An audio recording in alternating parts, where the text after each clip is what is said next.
The 1960s were a difficult time for African Americans. They had to deal with a lot of racial inequality. They were being abused by the police and not treated fairly in their own communities. They had a lot of economic problems and unaffordable housing.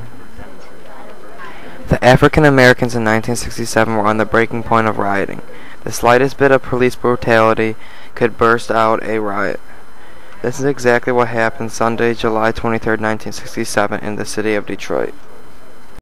On July 23rd, an undercover cop went into an after-hours drinking club for a blind pig in an ultimately black neighborhood. He found 82 African Americans inside holding a party. After the police arrested them and cleared the building, there was an angry crowd outside and started to throw rocks at the building in protest. The riots had now begun in Detroit. The first fire began in a shoe store on 12th Street at around 6:30 in the morning. Around 3 p.m. that day, crowds grew and Governor Romney had to send 400 state officers to Detroit to help control the rioting. The crowds were growing out of control. The rioters were burning buildings and stealing from abandoned stores. The National Guard had to send 4,000 troops to Detroit that Sunday night. Governor Romney posted a 9 p.m. curfew. No one was allowed into the city after 9 o'clock. Monday, July 24th, the riot claimed its first 3 victims. Governor Romney called for a state of emergency. By 10 a.m.